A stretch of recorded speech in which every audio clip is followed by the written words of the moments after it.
Maya-maya pa ay tinipon na ni Kuya ang lahat sa living room. Magsisimula na ang laban sa pagitan ng adult at teen housemate. Rain at Colette, magsisimula ang inyong battle sa iyo rin. Hi, Ate Colette. Long time no see. Nakapaglaba ka na ba ng iyong panty? Kasi, kalat dito, kalat doon. Bahay mo ba to? Feeling mo naman. Hindi ko po inakala ko yun na dinamay po yung panty ko. Hindi naman nangingi alam yun. Kita mo to? Kita mo to? Pakialamera kasi. Parehas tayo! Nakakapansin ka ba na nakakasakit ka na ng iba? Oh! Nakikita mo ba yung mga kalat na nilalagay mo sa ibang closet ng housemate? Hindi mo man malagay sa kama mo, sa closet mo! Ang laban sa pagitan ni Rain at ni Colette ay nagtatapos na. Sumunod namang sumalang ang kailan lang naging malapit na magkaibigang sina Fiang at Jazz.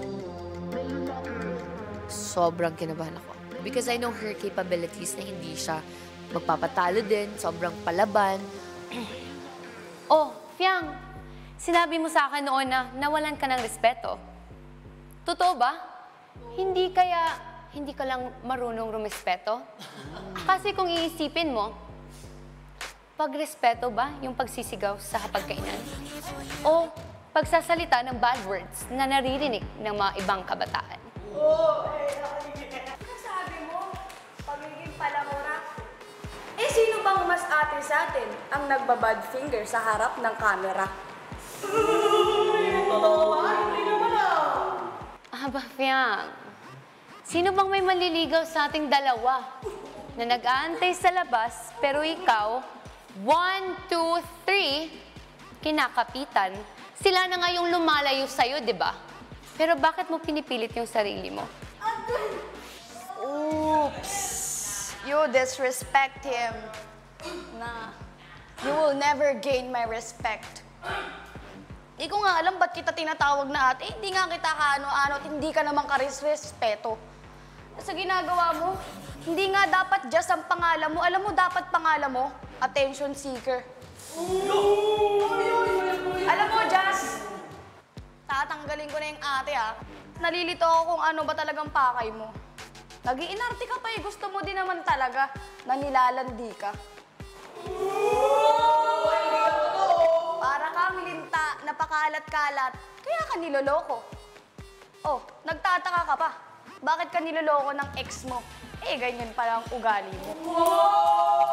Sobrang alam mo yung attention seeker at saka pagiging bastos kasi gawain mo yan eh. It takes one to know one. Niloloko ako? Eh, hindi ko naman yung kasalanan eh.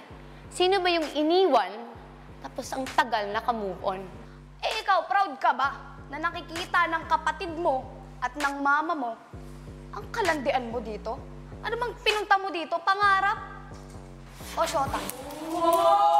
Hindi naman ako pumasok dito para maging syota. Kaya kung gusto mo, kunin mo. Hindi ko naman chinain si JM, so kasalanan ko ba na siya yung mismong lumalapit sa akin? Sino bang nagchichika sa'yo na gusto ko yan? Sino? Wala. Sariling utak mo lang yun. So tinanong mo ako, masaya ba yung nanay kapatid ko? Dahil ginagamit ko edukasyon, ibalik ko yung tanong ko sa'yo. Masaya ba yung nanay mo sa mga pinagagawa mo dito? Oo, masaya. O di congrats sa'yo. Sinong nauna? Sure ka bang optimistic ate ka na yan? Next pair.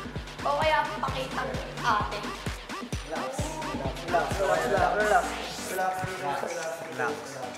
Wala naman ho sa pagtulong ko kay Jess yung naging batuhan ho na grabe na talaga eh.